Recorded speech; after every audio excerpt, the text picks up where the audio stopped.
Hola, ¿qué tal? Bienvenidas y bienvenidos al aire, una nueva edición de Impacto Económico. Les saluda Luis de Jesús. De inmediato revisamos las noticias más importantes para los próximos 30 minutos. El Banco Central de Venezuela deroga la aplicación del encaje legal en las reservas excedentarias de la banca. ¿De qué se trata esta medida? Ya le explicamos.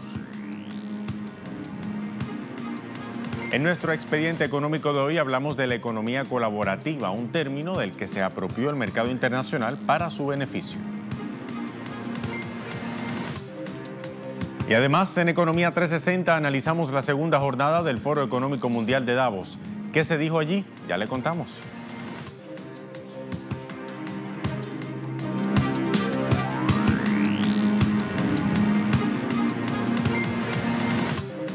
¿Qué tal? Iniciamos esta edición de Impacto Económico hablando de Venezuela. El directorio del Banco Central de ese país emitió una medida que deroga la aplicación del encaje legal en las reservas excedentarias de la banca. Después de evaluar el desempeño del mercado monetario, las autoridades del BCV decidieron derogar la aplicación del encaje especial sobre las reservas a partir del 22 de enero de este año, contenida en la resolución 190102 del pasado 8 de enero.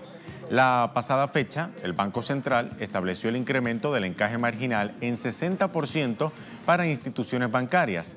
La medida fue dictada con el fin de resguardar el 60% de los ingresos de la banca nacional, mientras el 40% restante se destinaría entonces a créditos bancarios o préstamos.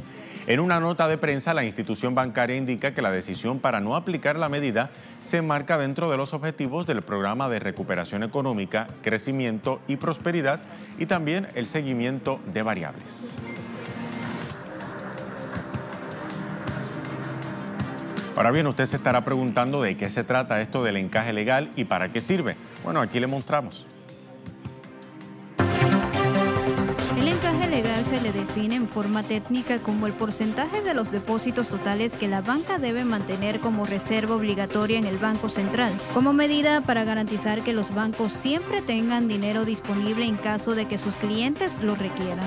Es una herramienta de protección, de control de liquidez y de garantía de depósitos. La ley autoriza al Banco Central de Venezuela a fijar dicho encaje de manera discrecional. En este caso se habla de un encaje especial destinado a las reservas excedentarias, esas que constituyen prácticamente los recursos ociosos que tiene la banca. La banca capta dinero de los ahorristas y tiene que prestar ese dinero. Como el ritmo de captación es muy superior al ritmo en que presta, muchos bolívares quedan ociosos. Los bancos están obligados a poner esos bolívares en el Banco Central. Sobre ese dinero ocioso es que el Banco Central de Venezuela está colocando un encaje, es decir, una restricción para no ser movilizado. Esto no significa que los bancos no van a poder prestarle más a los clientes, ni que los usuarios de la banca no podrán tener incremento en sus límites de crédito. Lo que significa realmente es que los bancos tendrán que ser más eficientes para otorgar créditos, pues tienen todos los incentivos para prestar, para no tener dinero ocioso. Hablando de Venezuela, el presidente de ese país, Nicolás Maduro, anunció este miércoles la ruptura de relaciones diplomáticas con Estados Unidos.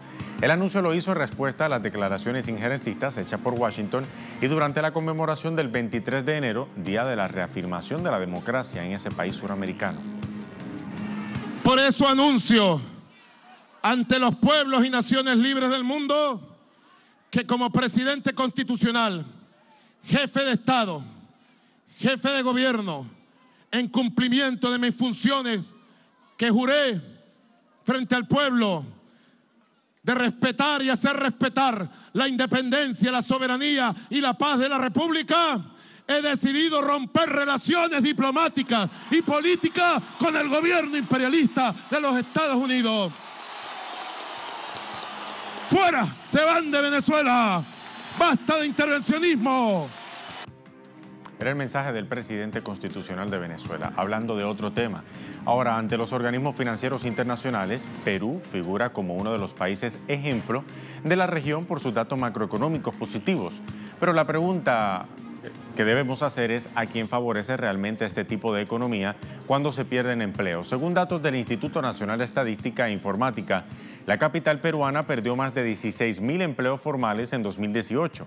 Las estadísticas señalan que en 2018 la población con empleo adecuado alcanzó los 3.083.100 personas, mientras en 2017 se contabilizaron 3.099.300 personas. El organismo detalló también un incremento en la población subempleada en 3,2%, lo que equivale entonces a unas 55.400 personas. Al término de 2018 se contabilizaron 1.802.000 personas dentro de esa categoría en el área metropolitana de la capital.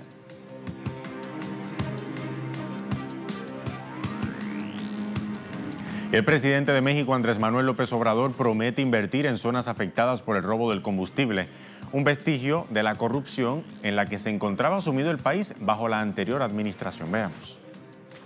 El estado mexicano de Hidalgo fue el escenario de la terrible explosión de un gasoducto que dejó a 96 personas sin vida, mientras que 48 personas se encontraron recibiendo tratamiento por lesiones adquiridas. El presidente de México, Andrés Manuel López Obrador, presentó apoyo a los afectados y anunció que invertirá en la zona perjudicada tras el incendio. Como se vio en Hidalgo, eso es un riesgo, un gran peligro para la gente. Ya no queremos que eso siga pasando y entre otras medidas que estamos tomando para acabar con esa práctica ilegal y perversa, entre otras medidas y algo muy importante, es que ningún mexicano va a tener la necesidad de dedicarse a esas actividades porque va a tener ahora trabajo y va a tener bienestar y va a tener apoyo de parte del gobierno. Se acaba el huachicol. El mandatario mexicano visitó el estado de Acambay, donde ofreció creaciones de empleos para los jóvenes, pensiones y ayuda económica para los agricultores de la ciudad. Según comunicado por el gobierno federal, el presidente Andrés Manuel López Obrador otorgará una inversión inicial de $9,87 millones que beneficiarán a 14.596 residentes afectados. Los programas que está incluyendo nuestro presidente me parecen excelentes. Es muchísimo apoyo el que se está dando. Tenemos muchas problemáticas, hace falta mucha educación, hace falta mucho apoyo para adultos y creo que está abarcando de una manera real todas estas problemáticas. El presidente Obrador mencionó que los apoyos sociales se entregarán directamente a los beneficiarios mediante una tarjeta bancaria. Agregó que tan solo en enero está previsto entregar los primeros 21.712 apoyos. Los programas del gobierno federal que él ha anunciado y que ya están aterrizando, creo que son muy buenos, son los ideales. Yo como ciudadano acambayense soy optimista de que todo esto tendrá que cambiar por el bien. El mandatario mexicano expresó que las nuevas oportunidades beneficiarán a la comunidad para satisfacer sus necesidades de forma legal y honesta sin tener que ejercer actividades delictivas. El plan de AMLO contra el robo de combustible no se detiene. La dirección de la meta está en una nación libre de la corrupción. Y hablando de México, un exdirector de la petrolera mexicana Pemex afirmó que carteles del crimen organizado podrían estar detrás del robo de combustible.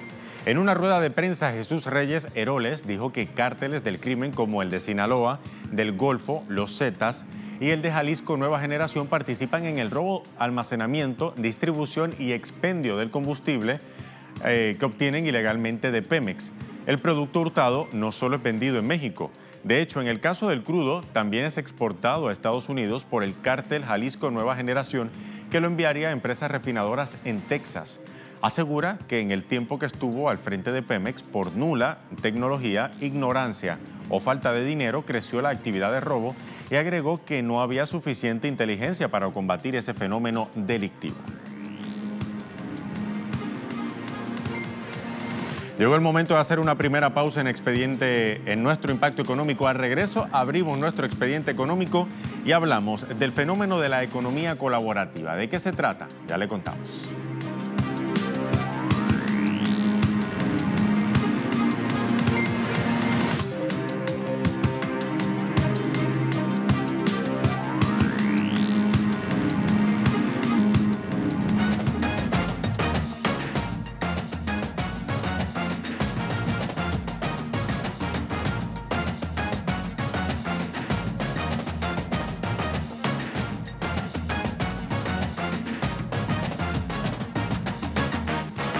impacto económico, como los tiempos, los hábitos de consumo a nivel global también van cambiando.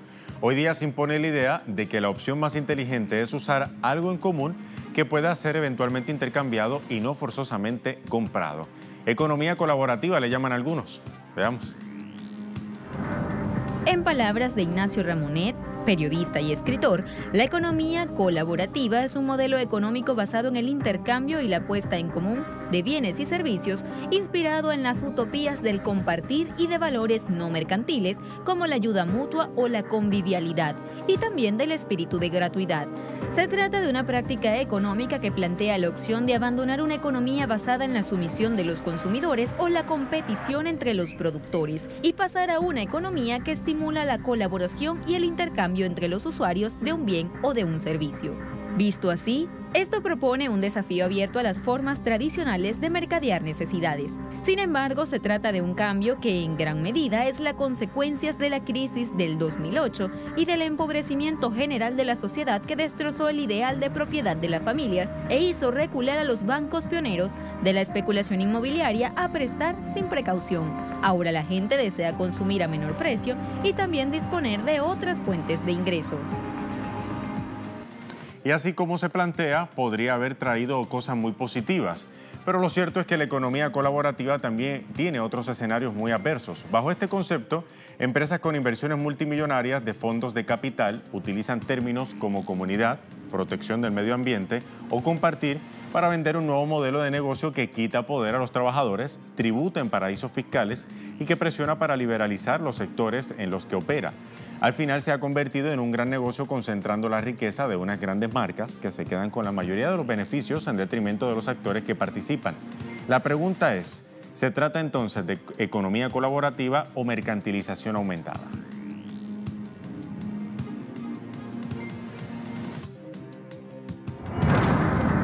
La economía colaborativa la conforman aquellos modelos de producción, consumo o financiación que se basan en la intermediación entre la oferta y la demanda generada en relaciones entre iguales o de particular a profesional, generalmente a través de plataformas digitales que no prestan el servicio subyacente. Aunque intenten camuflajearlo, prestan servicios con ánimos de lucro. Las facilidades ofrecidas por las nuevas tecnologías provocan que particulares accedan a mercados a los que tradicionalmente no tenían acceso a través de las plataformas como Airbnb o Uber, al convertir los consumidores sus bienes de consumo en activos de capital, sobre los que se logran retornos importantes. Los propietarios de capital se benefician más con el más que previsible aumento de la desigualdad, pues los rendimientos del capital son mucho más altos que los del trabajo. En realidad, esta llamada economía colaborativa se traduce en empleos sin derechos y sin capacidad de negociación colectiva. A nivel global, la economía colaborativa crece actualmente entre el 15 y el 17% al año. Hay algunos ejemplos especialmente llamativos como el de Uber, la aplicación digital que conecta a pasajeros con conductores. A 9 años de su fundación ya vale $68.000 millones y opera en 132 países. Por su parte, Airbnb, la plataforma online de alojamientos para particulares surgida en 2008, ya tiene presencia en 191 países y unas 81.000 ciudades con más de 5 millones de alojamientos registrados, y su valor en la bolsa, sin ser propietaria de ni una sola habitación, está alrededor de los $31.000 millones. Desde el punto de vista financiero le está yendo bien a la empresa. En 2017, Airbnb obtuvo en beneficios unos $100 millones, según información del Financial Times. Las reservas aumentaron en un 150% y la facturación superó los $3.500 millones. Mientras tanto, el 70% de las personas que generan ingresos con estos servicios no tienen protección social. Y es que por lo general, la responsabilidad de estas sociedades se suscribe a ofrecer la mejor aplicación posible, deslindándose así de responsabilidades tanto de los usuarios, prestadores de servicios, como de los consumidores. La economía colaborativa o de los encargos, como prefieren llamarle otros, lleva ya años prestando servicios en decenas de países. Estructuras soportadas en la idea de que son particulares los que quieren intercambiar entre ellos una prestación de servicios y en la que la app de turno solo facilita el contacto como si se tratara de una plaza o un mercado. Un punto de encuentro digital, dicen, pero en los últimos años las sentencias llueven en muchos países. en países desarrollados e incluso países liberales, con los jueces apuntalando la laboralidad de las relaciones de los prestadores de servicios con estas plataformas. Las inversiones multimillonarias de estas empresas no solo les facilitan el desarrollo de sistemas informáticos eficientes y capaces de revolucionar los sectores económicos en los que operan, también nutren al lobby neoliberal que asocia la idea de crecimiento económico al de desarrollo social. Este lobby bombardea los aparatos ejecutivos estatales intentando convencer a los legisladores de las ventajas de liberalizar mercados, promesas de miles de nuevos empleos, bajadas de precios, libre competencia. La presión es tal que han conseguido convencer a la gran mayoría de los gobiernos europeos de que mantengan la alegalidad de la economía colaborativa. Aseguran que sus aplicaciones digitales solo conectan a unos usuarios con otros y no ofrecen un servicio económico regulado por las autoridades. Pero esta falta de reglamentación, este limbo regulatorio, no convence a los modelos de negocio tradicionales, que consideran que están sufriendo competencia desleal. Mientras estas empresas operan sin apenas marco normativo dada su novedad, los negocios del siglo XX sufren una gran carga reguladora en cada aspecto de su actividad. Es el argumento de los taxistas, los primeros que han plantado cara a Uber y Cabify, llevando el caso al Tribunal Superior de Justicia de la Unión Europea. Y en conclusión, es probable que las plataformas de la economía colaborativa promuevan la innovación, fomentando oportunidades a partir del microemprendedurismo, que antes estaban constreñidas por el empleo en corporaciones tradicionales. Sin embargo, y aunque esto fuera cierto, pasa por alto el hecho de que se está mercantilizando absolutamente todo, incluso las acciones de colaboración que antes se hacían de manera espontánea. Se está creando una nueva fórmula de trabajo que desmejora o que incluso elimina derechos sociales. Bajo el concepto de economía colaborativa, también se esconde la reproducción de modelos organizativos del empleo ya habituales en el pasado, en los que se instrumentaliza la capacidad de otras personas para producir a partir del aprovechamiento de una ventaja sobre ellas y que, dada su vulnerabilidad, con el fin de obtener un beneficio económico.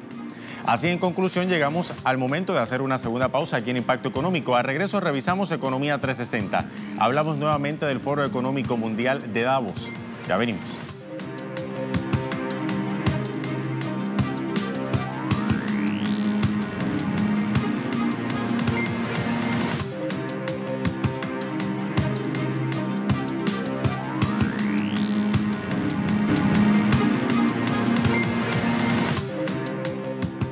Momento de hablar de Economía 360. Este miércoles continuó la reunión anual del Foro Económico Mundial de Davos. En su segundo día de sesiones hicieron acto de presencia líderes europeos y asiáticos, entre ellos la canciller alemana Angela Merkel, quien pidió reformar las instituciones mundiales como el FMI y el Banco Mundial con miras a lograr resultados de ganar-ganar. Por su parte, el vicepresidente de China dijo que el gigante asiático continuará logrando un crecimiento sostenible a pesar de las incertidumbres globales. Más detalles en la siguiente historia. En su segundo día de sesiones, el Foro Económico Mundial contó con la presencia de líderes europeos. Entre ellos, el vicepresidente de China, Wang Qishan, dijo que la economía del gigante asiático continuará logrando un crecimiento sostenible a pesar de las incertidumbres globales, como las tensiones comerciales que sostiene Beijing con Washington. Este es un hecho indiscutible. No importa qué incertidumbres ocurran en 2019. Algo seguro es que la economía y el crecimiento de China continuarán logrando un crecimiento sostenible. Ese es el final de mi respuesta. Otro líder asiático que garantizó el crecimiento económico de su país fue el primer ministro de Japón, Shinzo Abe, que durante su intervención también dijo que Japón está alistando los preparativos para la venidera cumbre del G20, que se celebrará en Osaka en junio de este año. Abe se comprometió a hacer de la cumbre una oportunidad para recuperar el optimismo para la economía japonesa. La esperanza es el factor más importante para el crecimiento. El envejecimiento de un país aún puede crecer como una economía impulsada por la esperanza. Ahora puedo declarar solemnemente que el derrotismo sobre Japón ahora está derrotado. Por la parte europea, Angela Merkel hizo acto de presencia en el segundo día del foro.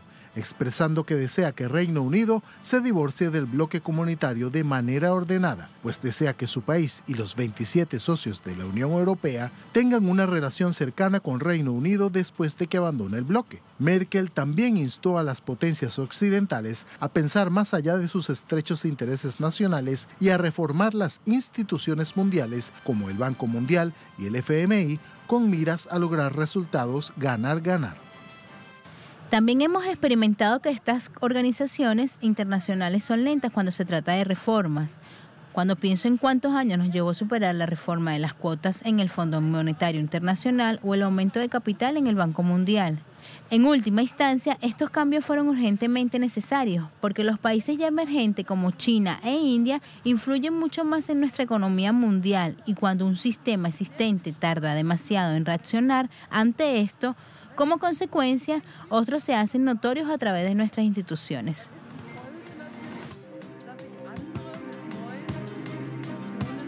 Momento de revisar los indicadores petroleros al cierre de la jornada de este miércoles. Lo hacemos como de costumbre, iniciando con el precio del barril de petróleo intermedio de Texas. El WTI cerró este miércoles en $52,81, perdiendo 0,38%. El barril del Brent también se encuentra a la baja con $61,41, en su caso perdiendo 0,13% si lo comparamos con la jornada anterior. Y culminamos entonces con el crudo venezolano que se ubica hoy en 367,15 yuanes. Su precio se ha mantenido estable.